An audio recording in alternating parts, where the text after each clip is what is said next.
días, hermanos, son todos bienvenidos. En este día especial de culto, la adoración al Señor.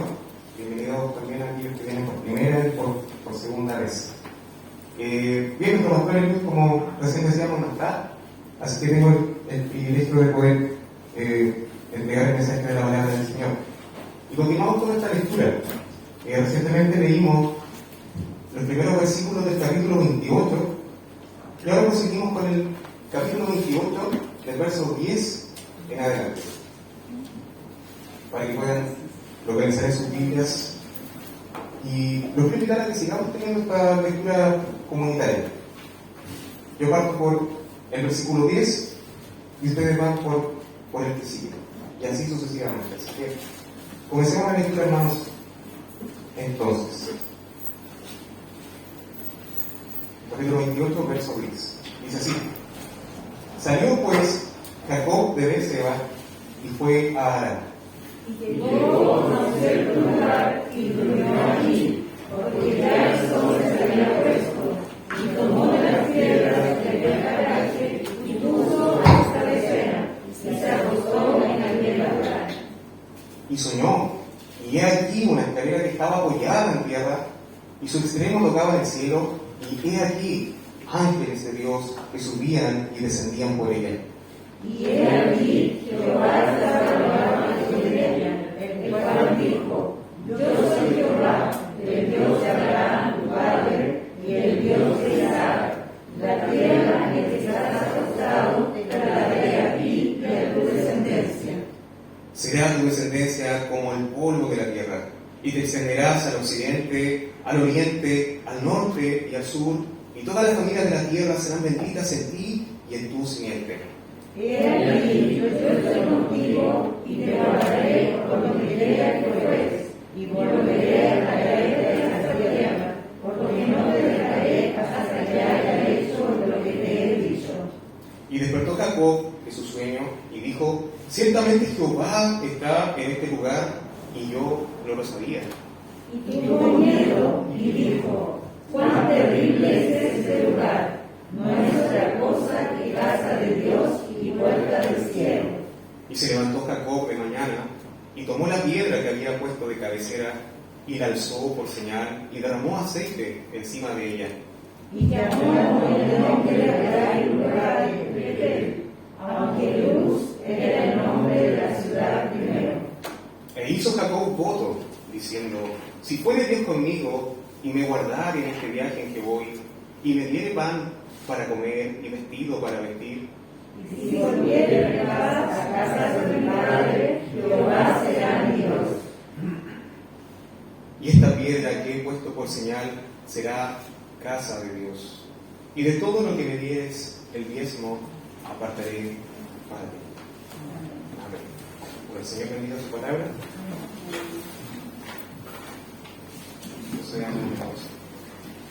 A propósito de alguna reflexión que yo pudiese tener en lo que fue la vida de Jacob, no sé si alguno de ustedes ha escuchado alguna vez la frase: todo se paga en la vida.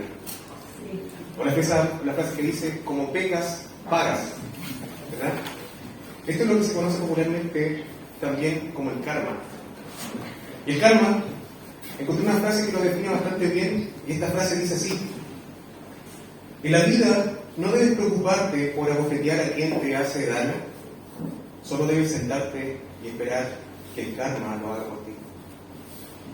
Bueno, culturalmente, de una forma bastante transversal, a todos nosotros nos resulta muchas veces agradable este concepto del karma.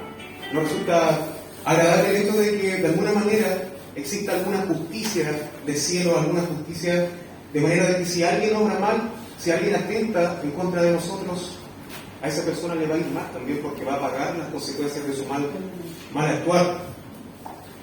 Pero la verdad de las cosas es que esto no es tan así como algo tan bíblico, porque si nosotros creyéramos en esta fuerza que opera, que es el karma, sería algo así como creer que el universo opera alguna fuerza como una fuerza interpersonal, algo así como un universo pensante. Pero creer en esto, que el universo opera de una forma pensante para hacer justicia respecto de aquellos que obran de una forma de una forma cruel, de una forma malvada. En otras palabras, niega la existencia de un Dios creador, un Dios soberano que rige con su vara de poder y gobierna el universo. Pero esto no es algo ajeno al pueblo del Señor, porque nosotros podemos recordar o podemos ver hoy día que dentro del mundo del cristianismo también se ha inmiscuido un poco este sentido como del karma, de esta justicia que se denomina como esta justicia retributiva. Y lo podemos ver incluso dentro de lo que se llama la teología de la prosperidad. ¿Y qué quiere decir esto? Quiere decir que de pronto si a una persona le va bien, si una persona goza de un buen pasar, tiene quizás seguramente buena salud, tiene bienestar, tiene a lo mejor dinero, tiene prosperidad, eso significa que la bendición del Señor está sobre la vida del individuo. Pero muy por el contrario, si la persona tiene un mal pasar, a lo mejor no tiene buena salud, a lo mejor no tiene un buen trabajo, eso quiere decir que de alguna u otra manera le falta fe, le falta la bendición del Señor. Y esto no es algo ajeno, como les decía, porque nosotros nos encontramos el caso de Job, una historia bastante conocida, y en esta historia vemos cómo que Job, de pronto, después de tener un excelente pasar, le sobrevino la desgracia, y cuando le sobrevino la desgracia, y perdió todas sus posesiones, su casa, sus siervos, sus hijos, sus riquezas, e incluso su salud, vinieron sus amigos delante de él, y ¿qué fue lo que le dijeron? Le dijeron que él estaba en una grave afrenta delante del Señor, estaba en un grave pecado. Entonces, cuando nosotros hablamos del karma, esto de la ley de la atracción y todo este tipo de cosas, nosotros podemos sostener que es algo antibíblico, pero por otra parte, nosotros también podemos decir de que ciertamente las malas decisiones tienen consecuencias. Ciertamente las malas decisiones van a llevar a consecuencias, y si nosotros nos vamos al plano de la espiritualidad, podemos decir algo así como el principio de lo que se llama la causalidad, que toda causa tiene un efecto, o que toda acción tiene una reacción. Y cuando nosotros nos dejamos seducir por el pecado, esto puede traer consecuencias, como las consecuencias que nosotros podemos ver en la vida de Jacob.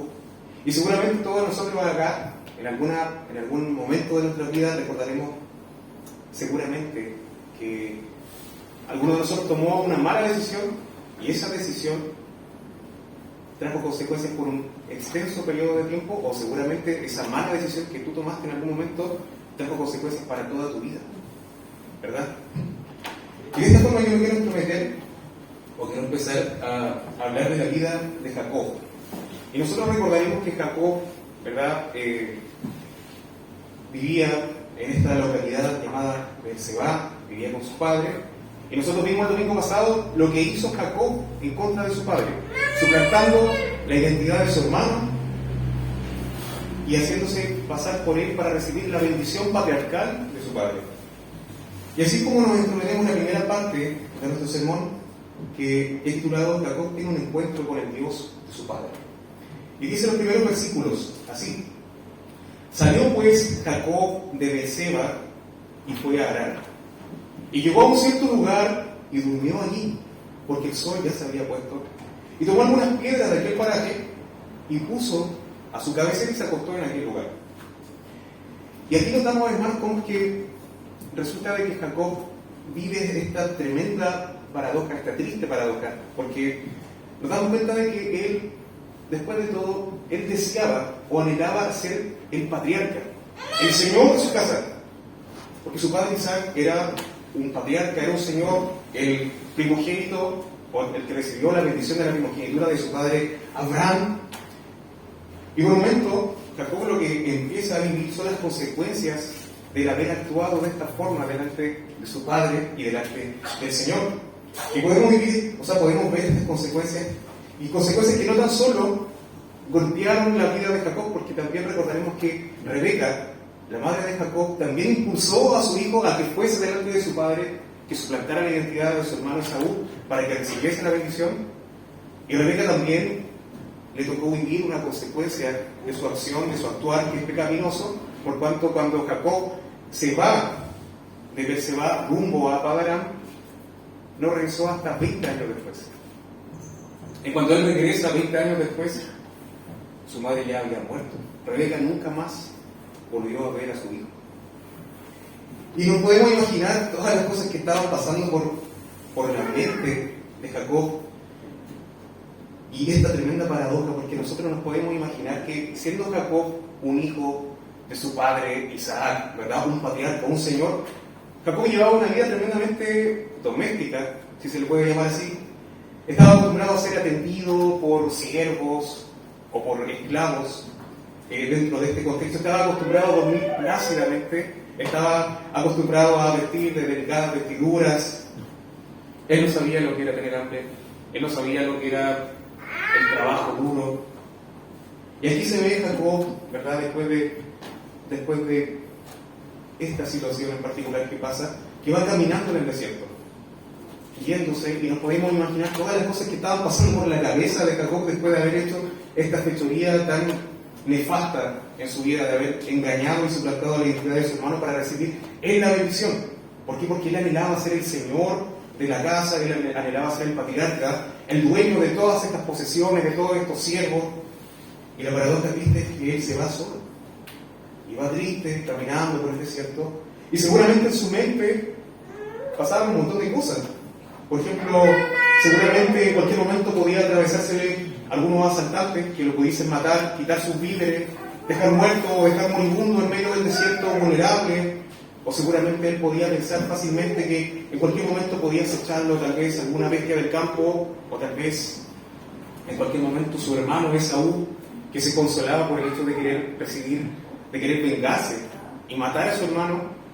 Y siendo Esaú un voraz cazador que conocía todas las intermediaciones de Berseba, él podía saber perfectamente bien cuál era la ruta que estaba tomando Jacob para ir en pos de él y tomar venganza, aprovechándose de la discreción, aprovechándose del silencio del desierto.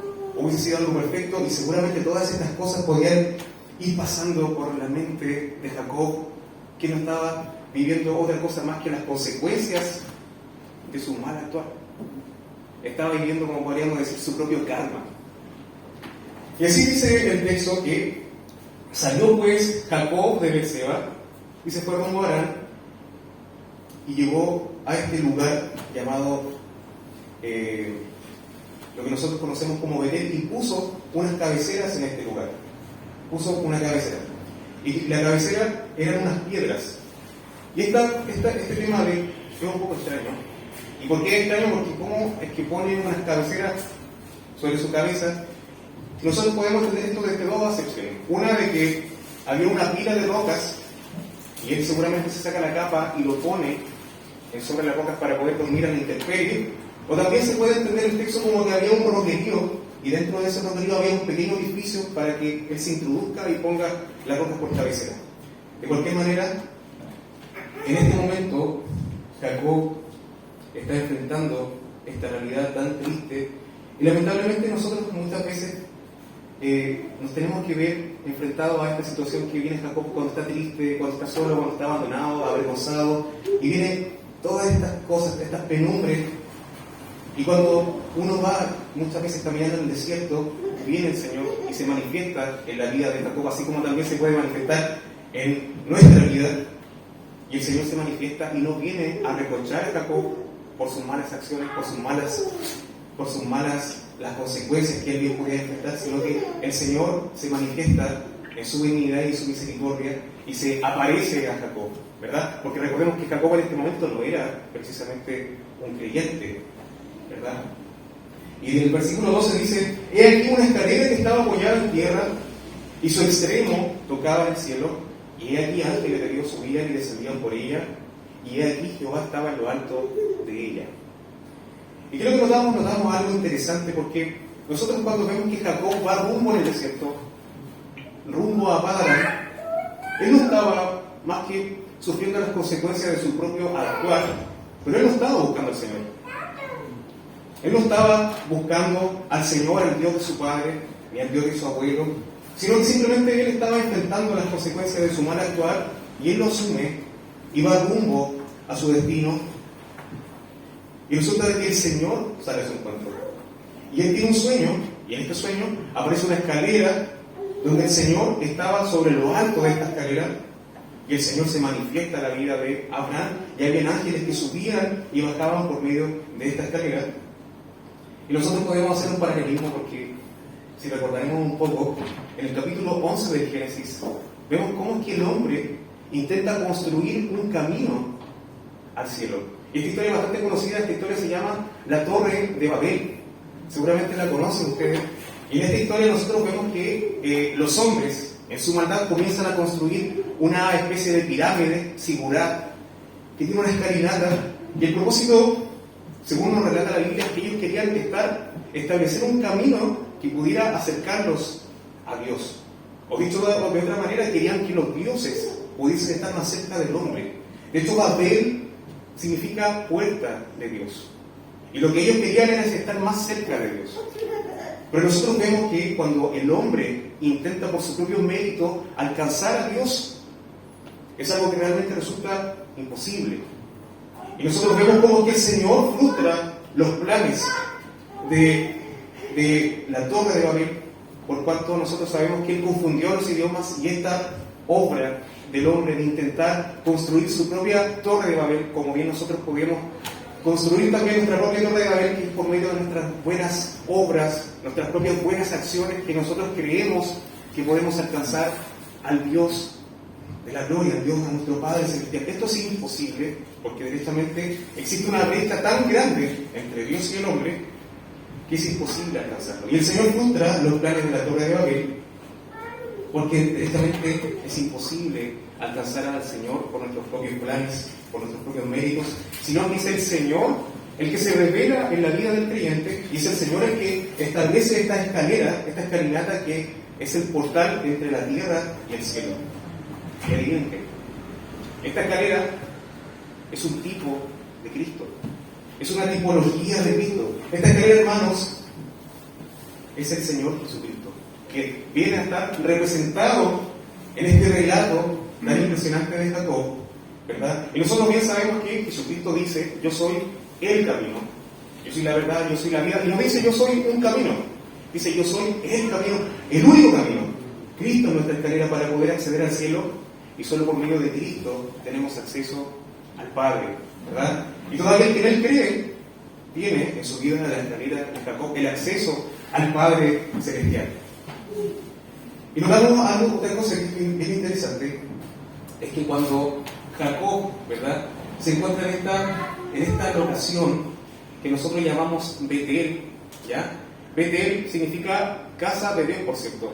Bet, de casa, y El, que significa Dios. Y esto estaba situado aproximadamente entre Hebrón y Siquem, más o menos a 90 kilómetros de distancia de Beerseba. O sea que Jacob sale de su casa y avanza aproximadamente 90 kilómetros. Probablemente todo esto le tomó 1 o 2 días desde que sale de su casa de Beerseba. Y llega al lugar, ¿verdad? Y dice lo siguiente, cuando despierta del sueño. Dice: ciertamente el Señor está en este lugar y yo no lo sabía. O dice: ciertamente el Señor está en este lugar y yo no tenía idea.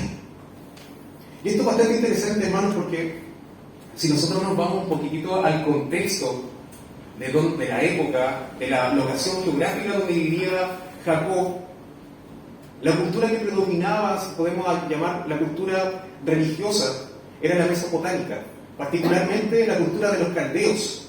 Recordemos que cuando el Señor en el capítulo 12 llama a Abraham, lo llama de la tierra de Ur de los caldeos. ¿Y cuál era la característica de los caldeos? Era que ellos eran politeístas. ¿Y qué significa ser politeísta? Que creían en la existencia de diversidad de dioses. O sea, que tenían básicamente un Dios para todo, un Dios para el cielo, un Dios para la tierra, un Dios para la fertilidad, la luna, el sol, las estrellas, básicamente un Dios para todo. Y estos dioses tenían una característica en particular, y esta característica era de que cada uno de estos dioses gobernaba en un lugar territorialmente fijo. O sea, tal Dios gobernaba en tal provincia, en tal localidad, y tal Dios gobernaba a la otra. Y por eso es que cuando el Señor llama a Abraham y le dice: Abraham, vete a la tierra que yo te mostraré, deja tus parientes, deja todo, y vete a la tierra que yo te mostraré. Seguramente Abraham en ese momento pensó: me voy a ir a la tierra donde este Dios que me está llamando gobierna físicamente. ¿Por qué? Porque era parte de su cultura, porque ellos eran personas politeístas. Entonces cuando Jacob se va de Berseba, él no tan solo deja atrás a su padre, a su madre, a su hermano, sino que también deja atrás al Dios de su padre. Y él se va rumbo en el desierto, va solo, triste y abandonado por el desierto. Y cuando el Señor se le aparece, y él está delante de la presencia del Señor y despierta del sueño, dice: ciertamente el Señor está en este lugar. El Señor a Jacob se le presenta en un sueño, pero el Señor nosotros vemos en el antiguo tiempo que se presentaba de distintas maneras. Por ejemplo, por medio de una visión, por medio de un sueño o por medio de lo que se llama una teofanía. ¿Qué es una teofanía? Una teofanía es una manifestación física del Dios invisible. Una manifestación física, una manifestación tangible, como por ejemplo lo que nosotros conocemos de Melquisedec, en que Dios se personifica en un hombre y se aparece a Abraham, o lo que nosotros conocemos también como fue el caso de Moisés en el desierto, cuando viene este arbusto ardiente y una voz que llama y dice: Moisés, y llama a Moisés. Esta también es una teofanía, es una manifestación física tangible de un Dios que es espíritu y que es invisible para nuestra vista, ¿verdad? Y frente a este contexto, nosotros vemos, hermanos, que el Señor se manifiesta a Jacob y él se sorprende de que el Señor estaba en este lugar. Pero nosotros sabemos que el Señor está en este lugar, a pesar de que Jacob no lo sabía, porque Jacob hasta el momento no tenía esta conciencia, este conocimiento de Dios, de que el Señor está en todas partes. Él pensaba de que el Señor, simplemente el Dios de su padre, porque no era su Dios, había quedado atrás. Y por eso es que se sorprende y dice: ciertamente el Señor está en este lugar, ¿verdad? Esto es lo que se llama la conciencia en Coram Deo. Coram Deo, y esta conciencia de Coram Deo significa que nosotros tenemos conciencia de que el Señor está en todo lugar. En todo lugar. Y qué lamentable, hermanos, que muchas veces nosotros, a pesar de que tenemos esta conciencia, porque nosotros tenemos esto que se llama la palabra de Dios, y si tenemos la palabra de Dios, sabemos el carácter de Dios, el plan de redención de Dios, y sabemos que el Señor está en todas partes porque el Señor es omnipresente, pero lamentablemente muchas veces esto ya no nos sorprende. Lamentablemente comenzamos a relativizar esta conciencia de que el Señor está en todas partes, y esto por cierto que trae consecuencias, porque poco a poco nos damos cuenta de que como perdemos esta conciencia de que el Señor está en todas partes, empezamos también a relativizar el pecado. Y ya no nos cuesta tanto trabajo mentir, ya no nos cuesta tanto trabajo ser orgullosos, ser frívolos, ser egoístas, y cosas peores todavía comienzan a florecer en nuestro corazón, porque esto directamente afecta toda área de nuestra vida. E incluso muchas veces nos cuesta trabajo venir a la iglesia. ¿Cuánto más trabajo nos costará servir al Señor de esa iglesia? ¿Y cuántas veces también nos va a costar trabajo distinguir entre lo que es secular y lo que es santo, o lo que es profano y lo que es sagrado? ¿Por qué? Porque no tenemos esa conciencia permanente de que el Señor está en todo lugar. Y como no tenemos esa conciencia permanente de que el Señor está en todo lugar, no hacemos las cosas con ese sentido, con ese sentimiento de la presencia, que estamos delante del corandeo, y por tanto somos cristianos medio frívolos, si se le puede llamar así, porque ser cristiano derechamente no se trata de tan solo venir el domingo a la iglesia, sino que ser cristiano se trata de servir al Señor y gozarse de eso. Y eso es lo que nosotros deberíamos estar, porque se supone que todas las cosas que nosotros lo hacemos es finalmente para la gloria de Dios. Amén. En tu faceta como esposo, esposa, estudiante, trabajador, siempre estamos delante de la presencia del Señor, y por tanto debiéramos sorprendernos de aquello. Así como Jacob se sorprende y dice: y Jacob tuvo miedo, dice la Escritura, y dijo: cuán imponente es este lugar, esto no es más que casa de Dios y puerta del cielo. Y por eso que a este lugar le llamó Betel, que significa casa de Dios. O en otras palabras también podríamos decir, este lugar era Babel, porque Babel significa puerta de Dios. ¿Ya? ¿Y por qué tuvo miedo? Dice que tuvo miedo delante de la presencia del Señor. A pesar de que el Señor se le aparece en un sueño, él dice que tuvo miedo.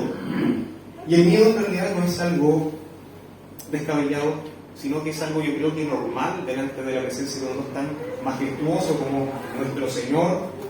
Aparte que él se da cuenta de que estaba en un lugar santo, en un lugar especial, en un lugar sagrado e imponente. Y por cierto que no es la primera vez que nosotros encontramos un relato donde alguien se presenta delante de la presencia del Señor y tiene miedo. Tiene miedo. Por ejemplo, me recuerda el mismo texto de Moisés. En el capítulo 34 dice que Moisés, luego que desciende del monte Sinaí, cuando el Señor estaba entregando las tablas de la ley, él desciende con las dos tablas de la ley. ¿Y quién estaba esperando abajo? Estaba esperando a Aarón, estaba esperando el pueblo del Señor. ¿Y qué pasó? Que en ese momento, como Moisés había tenido un encuentro con la gloria Shekinah del Dios Todopoderoso, su rostro viene brillante, viene resplandeciente. ¿Y qué pasó? ¿Qué dice la Escritura? Los que lo vieron tuvieron miedo. Entonces nosotros nos podemos imaginar un tanto qué significa esto de tener miedo, de tener temor delante de la presencia del Señor. Y a mí el mejor ejemplo que se me ocurrió fue pensar en ese pequeñito grano de arena,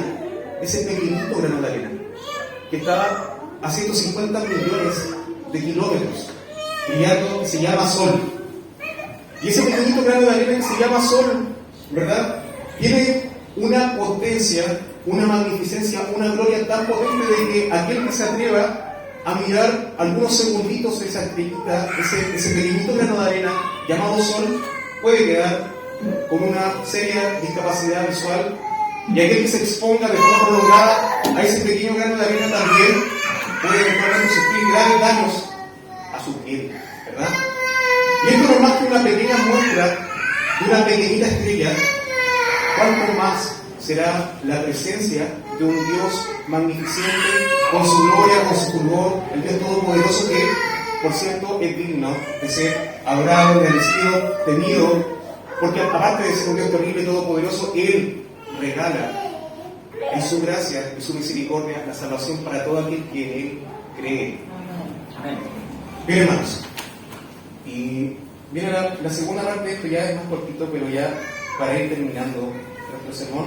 La segunda parte la he titulado La bendición y la maldición de Jacob, un título un poquito exagerado seguramente, pero si me permiten, hasta el momento nosotros estamos viendo cómo se desarrolla un plan de redención del Señor. Y si me permiten un pequeño resumen, en el huerto del Edén estaba Adán y Eva, todos conocemos esa historia, y en esa historia pasó de que Adán y Eva pecaron. Y cuando ellos pecan, esto tiene una consecuencia, y una consecuencia nefasta, tanto para ellos como también para nosotros. ¿Por qué? Porque se introduce el pecado al mundo. Pero el Señor, en medio de esta consecuencia, el Señor también despliega su gracia, el Señor despliega su misericordia y establece una promesa. ¿Qué le promete el Señor a Adán y a Eva en el huerto del Edén? Les dice: algún día vendrá un descendiente de ustedes, y ese descendiente de ustedes pisoteará la obra de Satanás, pisoteará la cabeza de la serpiente. Y nosotros comenzamos a ver cómo que se empieza a desenvolver la historia de lo que el Señor prometió ahí en el Génesis, cuando promete de que algún día un descendiente vendría a pisotear la cabeza de la serpiente. Y por eso es que el Señor llama a Abraham. El Señor llama a Abraham y le dice: un descendiente tuyo, en tu simiente, un descendiente tuyo, serán benditas todas las naciones de la tierra. Y por eso es que el Señor llama a Abraham, y por eso es que el Señor llama a Isaac, y por eso es que el Señor llama a Jacob, porque está desarrollando esta tremenda historia que nosotros podemos ver a lo largo de la Biblia. Entonces, nosotros vemos que Jacob está enfrentando la realidad de su pecado, la realidad de que él quiso ayudar a Dios poco menos, porque él sabía de que la bendición patriarcal iba a ser para él, pero él quiso ayudar a Dios en conjunto con su madre y tuvo que enfrentar las consecuencias de su pecado. Sin embargo, el Señor, en su misericordia, se manifiesta a él, se revela a él y lo bendice. Y esto es bien anecdótico, esto sí que es karma, porque resulta de que Jacob lo que hace fue engañar a su padre, ¿verdad? En ese sentido yo no estamos claros, pero pasa de que después el karma le llega pesado a Jacob, porque posteriormente él, cuando llega a Padarán y se encuentra con su suegro y se enamora de su hija Raquel, pasa de que Jacob le promete trabajar 7 años. Esto es un pequeño resumen de la historia para que vayan entrando como en contexto. Le promete trabajar 7 años a su suegro Labán, a cambio de que él le entregase a su hija Raquel. Y pasa de que cuando llega la hora del matrimonio, viene Labán y entrega a su hija cubierta con un velo según la costumbre. Y cuando llegó la noche, digamos, de lo que hubo, por decirlo de esa manera, cuando llegó la noche y él destapa el velo de su novia Raquel, se encuentra que era Lea. 7 años trabajando para que venga su suegro y lo engañe. Le salió el tiro con la culata, parece a Jacob, porque él engañó a su padre, pero después su suegro lo engaña cruelmente a él. Y no tan solo eso, sino que después pasan los años y Jacob tiene 12 hijos, y nosotros conocemos la historia de que sus hijos lo engañaron también a él, le mintieron. Entonces fíjense cómo le salió el tiro por la culata, cómo le salió el karma a Jacob, por cuanto él también fue engañado, y con una razón mucho más fuerte parece. Pero el Señor, después de las consecuencias de nuestro pecado, el Señor siempre nos bendice. De la misma manera nosotros, cuando enfrentamos la consecuencia de nuestro pecado, de nuestras malas acciones, el Señor nos bendice. ¿Y qué fue lo que hizo el Señor cuando se le manifiesta, cuando se le aparece a Jacob? Dice: yo soy el Dios de tu padre Abraham, y la tierra donde estás apostado te la daré a ti y a tu descendencia, y tu descendencia también será como el polvo de la tierra, y en tu simiente serán benditas todas las familias de la tierra. Lo que vemos acá es que el Señor reitera la promesa de Abraham a través de Jacob, y Jacob posteriormente pasa a llamarse Israel, porque el Señor hace de Jacob, y Jacob puede ver algo así como un poquito más materializada la promesa, la misma promesa que hizo Abraham de una descendencia tan numerosa como las estrellas del cielo o como el polvo de la tierra. Y Jacob puede ver esto porque Jacob tiene 12 hijos, y Jacob posteriormente pasa a llamarse Israel. ¿Por qué? Porque Jacob pasó a ser el padre de esta gran nación, porque el Señor levanta una nación de la descendencia de Jacob, una nación santa apartada. ¿Para qué? Para que por medio de esta nación el Señor pudiera cumplir todos sus planes que tienen que ver con el plan tremendo del plan de redención. Y así nosotros vemos que Jacob posteriormente se llama Israel, e Israel o Jacob tuvo 12 hijos. Y esos 12 hijos pasaron a ser las 12 tribus de Israel. Y estas 12 tribus de Israel, por ejemplo, los nombres de los hijos de Jacob: Rubén, Simeón, Leví, Judá, Neftalí, Zabulón, José, Benjamín, entre otros hijos más. Y nosotros vemos este tremendo, o sea, si a alguien le gustan las telenovelas, las teleseries, las películas, esto sí que es una película, esto sí que es una tremenda serie, lo mejor de lo mejor, porque en esta teleserie que cuenta los hijos de Jacob, la descendencia de Jacob, nosotros podemos ver, por ejemplo, qué ocurre con los hijos de Jacob en Leví. Porque el tercer hijo que tuvo Jacob se llamó Leví, y de Leví vienen los levitas, y de Leví surgió Moisés y Aarón, y todo lo que se llama el oficio del sacerdocio, y profetas tan importantes como Samuel, Ezequiel y Malaquías provienen de Leví, son levitas hijos de Jacob. También podemos ver esta tremenda historia que surge con posterioridad, que es la historia de José, ¿verdad? Y cuando sus hermanos venden a José a unos ismaelitas que lo llevan rumbo a Egipto por 20 piezas de plata. Recordemos que el Señor también fue vendido por 20 piezas de plata. Y también vemos a uno de los hijos de Jacob que se llamó Judá, y nosotros sabemos que hay una promesa que respecto del Mesías habría de venir de la tribu de Judá, los hijos de Jacob, los hijos de Isaac, los hijos de Abraham, los hijos de Adán. Y vemos que toda la Biblia, en definitiva, habla de cómo se desenvuelve este tremendo plan de redención. Y de Judá viene David, y de Judá viene Salomón, y de Judá vino el Cristo. Y el Señor le promete y le dice: he aquí, yo estoy contigo y te guardaré por donde quiera que vayas. No soy solamente un Dios que está y permanece en un solo lugar determinado, sino que yo estoy en todas partes, y donde quiera que tú vayas, te bendeciré. Esta bendición también le pertenece al pueblo del Señor y su iglesia. Y te haré volver a esta tierra y no te dejaré hasta que haya hecho lo que te he prometido.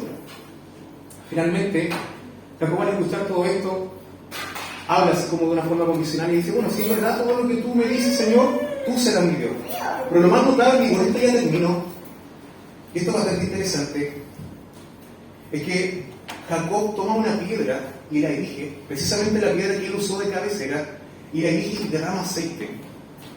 Y esto me recuerda algo, no sé si van a alcanzar a tomarme, digamos, bueno con lo que voy a decir, me recuerda el bautismo del Señor Jesucristo. ¿Por qué? Porque cuando nosotros vemos el bautismo del Señor Jesucristo, vemos una intervención de las tres personas de la Trinidad. ¿Por qué? Porque viene el Padre, ¿verdad? El cielo se abre y dice: este es mi Hijo amado en quien tengo complacencia. El Hijo siendo bautizado por Juan el Bautista, ¿verdad? En ese mismo momento, y el Espíritu Santo descendiendo en forma de paloma. Y fíjense que en el texto de Génesis capítulo 28 también encontramos una manifestación de las tres personas de la Trinidad. El Padre apareciéndose en un sueño a Jacob y diciendo: yo soy el Dios de tu padre Abraham. Y por otra parte, vemos a Cristo personificado en este tipo de Cristo que es la escalera. En medio, el nexo que tiene el hombre para llegar a Dios, el único camino, la única verdad, el único mediador entre Dios y los hombres, el Cristo. De hecho, cuando Cristo habla en el capítulo 1 o 2 del Juan, no me acuerdo muy bien, dice: de ahora en adelante verán al Hijo del Hombre, que los ángeles suben y bajan delante de él. Estoy parafraseando más o menos lo que dice. Y por otra parte, tenemos al Padre, tenemos al Hijo, y tenemos esta situación, esta acción que toma Jacob, que es algo sin precedente, porque iba caminando en el desierto y lleva una botellita de aceite, algo que hasta el momento no había ningún indicio en la Biblia, y toma y derrama aceite sobre esta roca en señal de consagración, y de esta forma nosotros podemos ver la manifestación de la tercera persona de la Trinidad, porque esto posteriormente va a ser la unción del Espíritu Santo de Dios. Y de esta manera, hermanos, nosotros vemos cómo es que se desenvuelve esta tremenda historia y vemos la sobrenaturalidad de la palabra del Señor que nosotros podemos ratificar cuando nos llenamos del conocimiento de su palabra. Amén. Oremos, hermanos.